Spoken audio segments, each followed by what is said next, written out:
Hello everyone. आज की इस वीडियो में हम क्लास 5th की वर्कबुक मंथन की वर्कशीट नंबर 3 को सॉल्व करेंगे। तो वीडियो को शुरू करने से पहले आप हमारे चैनल को सब्सक्राइब कर लें ताकि आपको आने वाले हर वीडियो का नोटिफिकेशन मिलता रहे। तो शुरू करते हैं। आपकी इस वर्कशीट का टॉपिक क्या है? टॉपिक है माय पेट्स। पेट्स कहते हैं जो हमारे पालतू जानवर होते हैं। तो यहाँ पर माई पेट्स जो है ये कविता दी गई है, पोयम दी गई है। तो ये आपको पढ़नी है और इसमें से कुछ क्वेश्चंस पुट अप किए गए हैं, पूछे गए हैं, उनके आंसर देने हैं। So read the poem allowed. अब आपको तेज आवाज में ये पोयम पढ़नी है। पोयम है my pets. I have a pet dog. मेरा एक पालतू डॉग है, यानी कि मैंने एक पालतू जो कि घर में पाला जाता है डॉग पाल रखा है। And I named him as Sunny. और मैंने उसका नाम क्या रखा है? सनी। मैंने उसका नाम सनी रखा है। For he leaps like a frog and jumps like a bunny। क्योंकि वह leaps उछलता है किसकी तरह? फ्रॉग, मेंढक की तरह। एंड जम्प्स और कूदता है like a bunny, एक खरगोश की तरह। इसीलिए मैंने उसका नाम क्या रखा है? सनी रखा है। I have a pet green parrot and I call her मिट्ठू। मैंने एक पी ग्रीन, पी यानी कि पी कहते हैं मटर को। I have a pea green parrot। मैंने एक मटर जैसे हरे रंग के तोते को रखा है। एंड आई कॉल हर मिट्ठू। और मैं उसे क्या बुलाती हूँ? मिट्ठू बुलाती हूँ। For see gnaws away the carrot. क्यों? क्योंकि वो जो है, कैरेट कहते हैं गाजर को कुतर कर खाती है। Keeps on repeating I love you. और हमेशा क्या बोलती रहती है? आई लव यू, कि मैं तुम्हें बहुत प्यार करती हूँ। तो अब आपको ये पोयम समझ में आ गई होगी कि पोयम जो है पेट्स के बारे में है। तो पेट्स क्या क्या है इसमें? सनी नाम का एक डॉग है, फ्रॉग और बनी की तरह उछल कूद करने वाला, और एक क्या है? एक ग्रीन कलर का पैरट है जिसका नाम क्या है? मिट्ठू है। अब यहाँ पर क्वेश्चन है, fill in the blanks using words from the poem. यहाँ पर पोयम में से आपको वर्ड्स यूज करके यहाँ पर ब्लैंक्स को फिल करना है। तो फर्स्ट है the dog Sunny jumps like a. Dog Sunny जो है किसकी तरह जंप करता है, कूदता है? किसकी तरह? बनी की तरह, बनी खरगोश की तरह। तो यहाँ पर लिखेंगे बनी। द पैरट मिट्ठू नॉज यानी कि ईट्स खाता है, अवेदा क्या क्या कुतरता है? कैरट। तो यहाँ पर लिखेंगे कैरट। नेक्स्ट क्वेश्चन है, find rhyming words from the poem for the given words. यहाँ पर कुछ वर्ड्स दिए गए हैं जिनके आपको पोएम से चूज करके राइमिंग वर्ड्स लिखने हैं, यानी कि सेम साउंड वर्ड्स लिखने हैं। जैसे एग्जाम्पल है डॉग, डॉग का राइमिंग वर्ड क्या है? फ्रॉग। नेक्स्ट इज बनी, बनी का राइमिंग वर्ड क्या है पोएम में? सनी है। कैरट का क्या है? पैरट। अब देखते हैं question number 4। The word carrot start with the letter C. जो वर्ड कैरट है ये सी लेटर से शुरू होता है। Read the names of the pictures and right 2 words that sound like them. अब आपको यहाँ पर पिक्चर्स देखनी है, उनके नाम दिए गए हैं। तो आपको ऐसे ही 2 वर्ड्स लिखने हैं जिनके सेम साउंड हो। जैसे कि here the 2 sounds of C are being focused. यहाँ पर सी की 2 साउंड जो है जिन पर फोकस किया गया है, कौन कौन सी साउंड है? एस एंड के। यानी कि सी से जो वर्ड है वो स्टार्ट होता है, बट उसकी साउंड किस किस की है? एस की भी है और के की भी है। जैसे कि कैट, तो यहाँ पर सी से शुरू है, सी ए टी।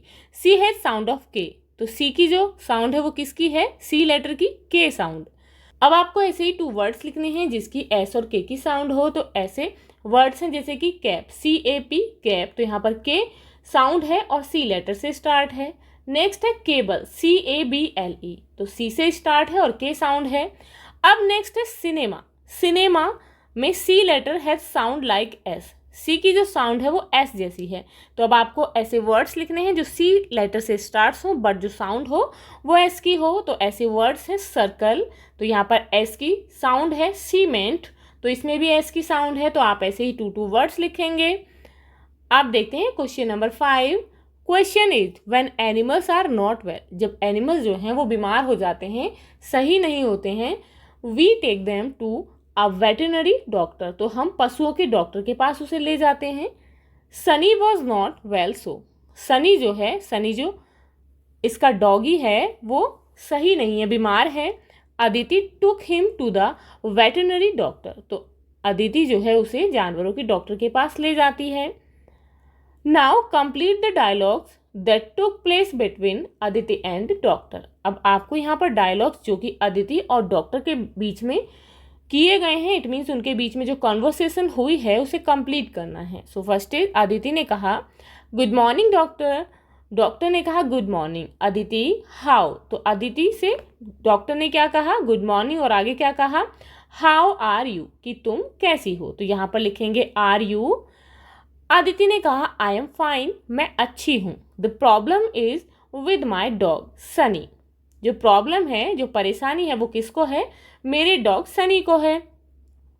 डॉक्टर ने कहा ओह अरे आई सी, मैं देखता हूँ, व्हाट हैपेंड, कि क्या हुआ है, यानी कि सनी को क्या हुआ है, मैं अभी देखता हूँ।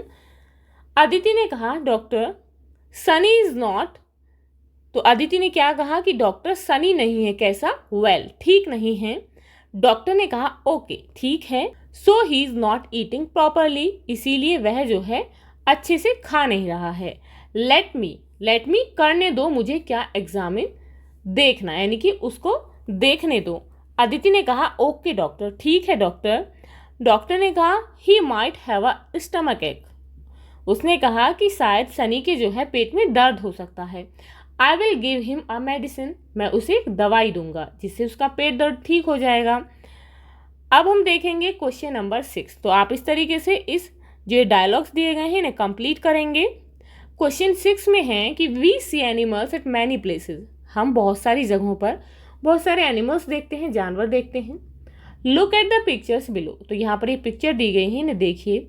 एंड राइट, लिखिए how humans can help them, कि कैसे मनुष्य उनकी मदद कर सकते हैं। तो यहाँ पर ये बहुत सारे एनिमल्स हैं, पिजन है, कैट है, यहाँ पर पपी है, ये डॉग है। तो इन एनिमल्स की किस तरीके से ह्यूमंस हेल्प कर सकते हैं, तो हम सभी जो है कैसे कर सकते हैं। Humans can help animals by giving them food, water and providing shelter to save from heat, rain and other animals. Humans it means मनुष्य जानवरों को खाना, पानी और उन्हें अच्छे से रहने की जगह, जो कि उन्हें धूप, बारिश और अन्य जानवरों से बचा सके, इस तरीके से मदद कर सकते हैं। अब हम देखेंगे क्वेश्चन नंबर 7।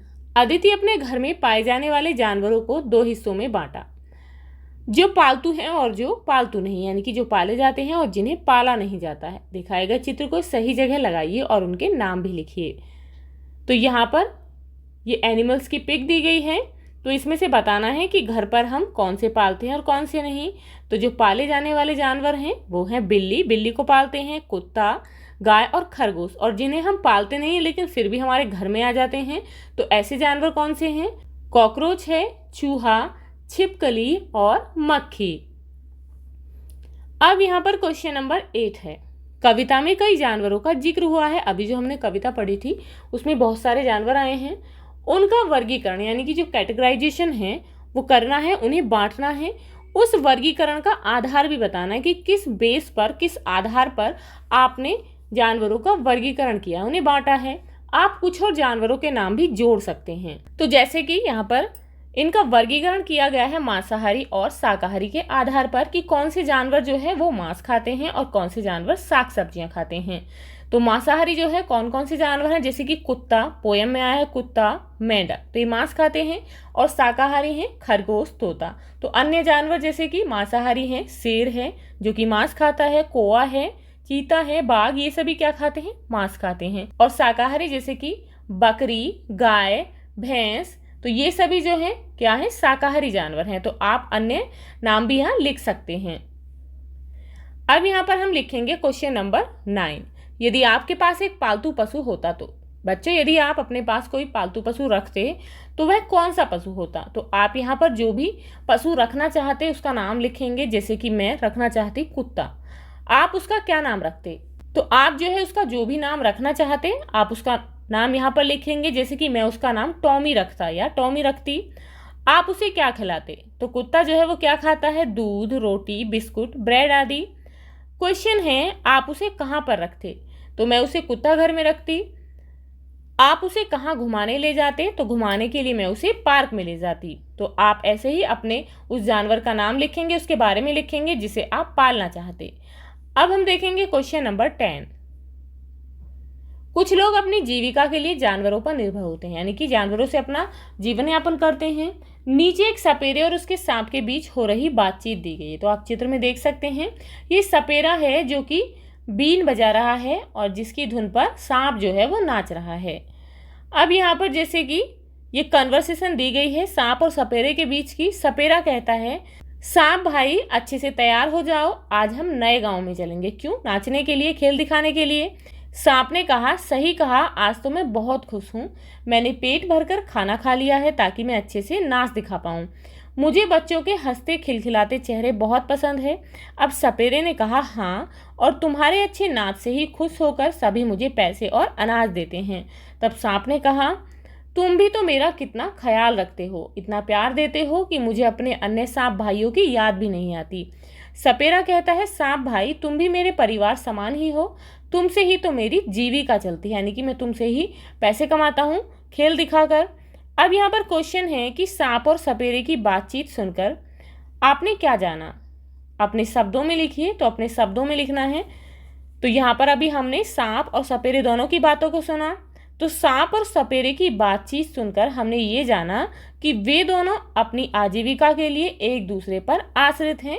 सांप को वह भोजन खिलाता है तो वह जीवित रहता है और नाच दिखाता है, और उसके नाचने पर सपेरे को पैसे मिलते हैं, जिससे वह सांप के लिए और अपने लिए भोजन का प्रबंध करता है। तो इस तरीके से वे दोनों एक दूसरे पर आश्रित हैं। अब नेक्स्ट क्वेश्चन है, सांप का नाच हो जाने के बाद सांप और सपेरे के बीच की बातचीत लिखिए। आप शुरुआत कुछ इस तरीके से कर सकते हैं, जैसे कि सपेरे ने कहा, वाह सांप भाई, आज तो कमाल हो गया, यानी कि उन्होंने खेल दिखाया है। तो सपेरे ने सांप को शाबाशी दी है कि आज तो कमाल हो गया। तो इस पर सांप ने कहा होगा, हाँ आज तो मज़ा ही आ गया, यानी कि मैंने बहुत अच्छे से डांस किया है, नाचा है, तो इससे मुझे बहुत ही मज़ा आया। तो सपेरा ने कहा, सभी खूब जोर जोर से तालियां बजा रहे थे। तो सांप ने कहा होगा कि मैं भी तो मस्ती में खूब नाच रहा था। सपेरे ने कहा कि हाँ, आज तुमने लोगों को खूब मनोरंजन किया, उनका बहुत मनोरंजन किया। तो सांप ने कहा, अरे भाई तुमने भी तो आज कमाल की बीन बजाई। तो इस पर सपेरे ने कहा होगा कि आज तो बाकी दिनों से भी ज़्यादा कमाई हुई है। तो इस तरीके से आप जो है इनकी बातचीत को पूरा कर सकते हैं। अब यहाँ पर क्वेश्चन है, क्या आप किसी ऐसे इंसान के बारे में जानते हैं जो अपनी जीविका के लिए किसी जानवर पर निर्भर हो? चर्चा कीजिए और लिखिए। जैसे कि यहाँ पर उदाहरण देकर आपको समझाया गया है कि किसान खेती के लिए बैल का इस्तेमाल करते हैं, यानी कि जो खेती करते हैं वो बैल से करते हैं। तो ऐसे ही और कौन है जो कि जानवर पर निर्भर है अपनी जीविका के लिए? तो ऐसे जैसे कि दूध बेचने वाला आजीविका के लिए गाय भैंस आदि पर निर्भर होता है, यानी कि गाय भैंस का दूध बेचता है जिससे वह पैसे कमाता है और अपनी आजीविका, अपनी आवश्यकताओं की पूर्ति करता है। अब यहाँ पर क्वेश्चन है कि नीचे दिए गए चित्र को देखिए। चित्र से हमें पता चलता है कि कौन किसे खा रहा है। चित्र देखने के बाद खाली स्थान भरिए। तो यहाँ पर हम देखेंगे फूड चेन है। इससे क्या पता चलता है कि यहाँ पर ये घास है, घास को किसने खाया? टिड्डे ने खाया। टिड्डे को किसने खाया? चूहे ने। चूहे को किसने खाया? सांप ने। और सांप को किसने खाया? बाज ने। तो इस तरीके से हमें यहाँ पर ये कंप्लीट करने हैं। घास को कौन खाएगा? टिड्डी। टिड्डी को कौन खा जाएगा? चूहा। फिर को सांप खा जाएगा। किसको? चूहा को। उस चूहा को सांप खा जाएगा और सांप को खा जाएगा कौन? बाज। तो यहाँ पर लिखेंगे बाज। अब अपने आसपास देखिए और ऐसी ही एक श्रृंखला यानी कि चेन बनाइए जिससे ये पता लगे कि कौन किसे खाता है। तो आप इस तरीके से एक और चेन बनाएंगे। तो जैसे कि यहाँ पर आप देख सकते हैं, ये है घास। घास को बकरी भी खाएगी और हिरन भी खा सकता है, यानी कि दोनों जो हैं वो घास खाते हैं। और बकरी को कौन खाएगा? शेर। ऐसे ही यदि हम दूसरी तरीके से देखें तो हिरन को भी कौन खाएगा? शेर खाएगा। तो इस तरीके से जो है आप इस फूड चेन को कंप्लीट करेंगे। अब यह क्वेश्चन है, चित्र को देखिए और दी गई तालिका में जानवरों का नाम और उनके रहने की जगह के नाम लिखिए। तो आप यहाँ देख सकते हैं ये जानवर हैं जो कि सभी उनके घर के साथ दिखाए गए हैं। तो सबसे पहले लिखेंगे गाय। तो गाय किस में रहती है? गौशाला में, जिसे शेड यानी कि छप्पर भी कहते हैं। बंदर कहाँ रहता है? पेड़ पर। आप चित्र में देख सकते हैं बंदर जो है वो कहाँ पर है? पेड़ पर है। यहाँ पर ये मेंढक तालाब में है। यहाँ देख सकते हैं मुर्गी जो है वो दड़बे में है। भेड़ जो है ये भी अपने दड़बे में है, बाड़े में है। गाय जो है अपनी गौशाला छप्पर में है। तो इस तरीके से जो है आपको यहाँ पर इनके नाम लिखने हैं। तो बंदर कहाँ पर अभी देखा हमने? पेड़ पर। मेंढक कहाँ पर है? तालाब में। मुर्गी कहाँ पर है? दड़बे में। भेड़, दड़बा या बाड़ा दोनों ही कह सकते हैं, तो भेड़ जो है अपने बाड़े में है। अब यहाँ पर क्वेश्चन है, ऊपर चित्र में दिखाया गया तबेला शरण और अदिति का है, यानी कि उसके मालिक कौन है? शरण और अदिति। उन्होंने तबेले को हिस्सों में बांटा है। हर जानवर को तबेले का कुछ हिस्सा मिला है। अब चित्र देखने के बाद नीचे दी गई तालिका को आपको भरना है। तो अभी हमने तबेला देखा है, सभी जानवरों को अपने अपने हिस्से मिले हुए हैं। यह लाल और काली रेखाएं सवाल हल करने में आपकी मदद करेंगे, यानी कि जो तबेला है इसमें इस तरीके से जो रेखाएं हैं आप देख सकते हैं, ये लाल और हरी रेखाएं हैं। अब यहाँ पर क्वेश्चन है, तबेले को कितने हिस्सों में बांटा गया है? तो आप देखेंगे कितने हिस्सों में है? 16 हिस्सों में है। 1 2 3 4 5 6 7 8 9 10 11 12 13 14 15 16। तो कितने हिस्से हैं? 16। तो यहाँ पर लिखेंगे 16। नेक्स्ट है, गायों को तबेले में कितना हिस्सा मिला है? भिन्न में लिखिए। तो कितना मिला है? 4/16, या फिर लिख सकते हैं 1/4, यानी कि 1/4। यहाँ पर देखेंगे जो गाय हैं उन्हें कितना हिस्सा है? 1 2 3 4, यानी कि चौथाई हिस्सा मिला है। यहाँ पर 16 जो हैं 16 हिस्से हैं, जिनमें से 4 हिस्से जो हैं गाय के हैं। तो इस तरीके से यहाँ लिखेंगे 4/16 भी लिख सकते हैं, या फिर 1/4 भी। नेक्स्ट है, कौन से जानवर का हिस्सा मेंढक के हिस्से के बराबर है? तो यहाँ पर देखेंगे मेंढक का कितना हिस्सा है? 1 हिस्सा है।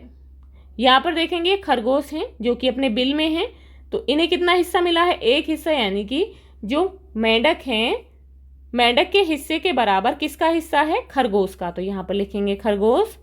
नेक्स्ट है, कौन से जानवर का हिस्सा गायों के हिस्से के बराबर है? तो किसी भी जानवर का नहीं है, क्योंकि जो गाय हैं उनके 4 हिस्से हैं, लेकिन किसी भी जानवर का गाय के बराबर हिस्सा नहीं है। तो यहाँ पर लिखेंगे कोई भी नहीं। नेक्स्ट है, बंदरों और खरगोश को मिली जगह को भिन्न में लिखा जाए तो क्या वह 2/16 होगी? इट मीन्स क्या उनके पास 2 हिस्से हैं 16 में से? तो हाँ बिल्कुल, यहाँ पर देख सकते हैं उनके पास ये 2 हिस्से हैं। इट मीन्स 16 में से 2 हिस्से उन्हें मिले हुए हैं, तो भिन्न में जो है इसे 2/16 लिखेंगे। तो बिल्कुल यहाँ पर लिखेंगे हाँ। अब नेक्स्ट है, अदिति जानवरों की रक्षा के लिए तबेले के चारों तरफ तारों का बाड़ लगवाना चाहती है, यानी कि जो तबेला है उसके चारों तरफ तारों की फेंसिंग कराना चाहती है।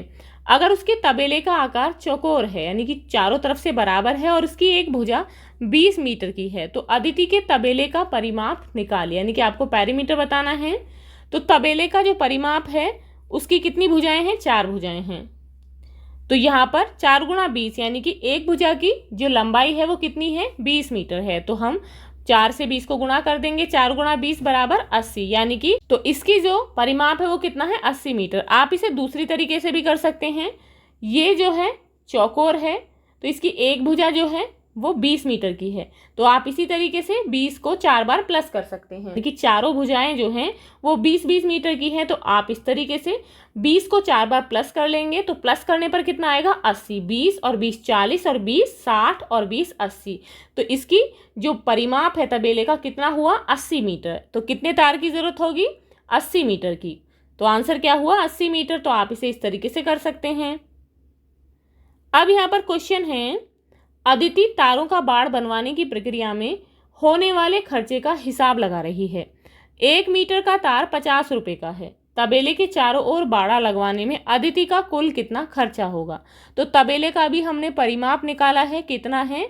80 मीटर है। 1 मीटर तार की कितनी कीमत है? 50 रुपये है। तो अब बाड़ा लगवाने में कितना खर्चा होगा? तो इसके लिए क्या करना है? परिमाप गुणा 50, यानी कि जो परिमाप है 80 है और 1 मीटर तार की कीमत कितनी है? 50। तो 80 को 50 से गुणा कर देंगे, तो 80 × 50 कितना हुआ? 4000। तो इसके लिए इस पर तार लगवाने के लिए खर्चा कितना आएगा? 4000 रुपये का। क्वेश्चन है, नीचे कागज से कुत्ते का मुखौटा बनाने के निर्देशों को चित्रित किया गया है। इन निर्देशों का पालन करते हुए एक कुत्ते का मुखौटा यानी कि चेहरा बनाइए। अपनी भाषा हिंदी में मुखौटा बनाने के चरण भी लिखिए। तो यहाँ पर आपको कुत्ते का फेस बनाना है, किससे? कागज से। तो आप इस तरीके से एक चौकोर कागज लेंगे, आप उसे आधा मोड़ेंगे, यानी कि उसके 4 सिरे होते हैं, तो ऐसे आमने सामने के। तो आप इस तरीके से जो है कागज को आधा मोड़ देंगे। फिर से आपको क्या करना है, आधा मोड़ने के बाद फिर से कागज को आप आधा मोड़ेंगे। अब फिर नेक्स्ट स्टेप क्या होगा, बिंदु वाली जगह आप देख सकते हैं, ये जो बिंदु वाली जगह हैं आप इन्हें यहाँ से मोड़ देंगे, अंदर की तरफ मोड़ देंगे। उसके बाद नेक्स्ट स्टेप क्या होगा, बिंदु वाली जगह आप नीचे देख सकते हैं, ये है। तो आप फिर से जो है बिंदु वाली जगह को इस तरीके से इधर की तरफ मोड़ेंगे। फिर नीचे वाले कागज को भी उसी तरफ मोड़ेंगे, यानी कि एक कागज नीचे है ऊपर की तरफ, तो हमने पिछले स्टेप में क्या किया, जो ऊपर का कागज है उसे मोड़ा है, फिर हम जो नीचे की तरफ कागज है उसे मोड़ेंगे। तो उसके बाद क्या करना है, इस पर कुत्ते का इस तरीके से जो ईयर हैं कुत्ते के ये बन गए। यहाँ पर आप क्या करेंगे, आप कलर पेंसिल ले सकते हैं या बटन का प्रयोग भी कर सकते हैं, आंखें बनाएंगे और उसके बाद आप मुंह बनाएंगे और आपका जो ये कुत्ते का चेहरा है, मुखौटा है, बनकर तैयार हो जाएगा। तो आपको समझ में आ गया होगा कि आपको ये किस तरीके से कंप्लीट करना है, तो आप इसे ध्यान से बनाएंगे। तो अब आपको ये आपकी वर्कशीट समझ में आ गई होगी कि आपको इसे कैसे सॉल्व करना है। तो आप इसे अच्छे से हैंड राइटिंग में लिखेंगे और अपने टीचर से चेक कराएंगे। तो इसी के साथ आपकी वर्कशीट कंप्लीट होती है। मिलते हैं नेक्स्ट वीडियो में next worksheet. And if you are new on this channel, please subscribe the channel. Thank you.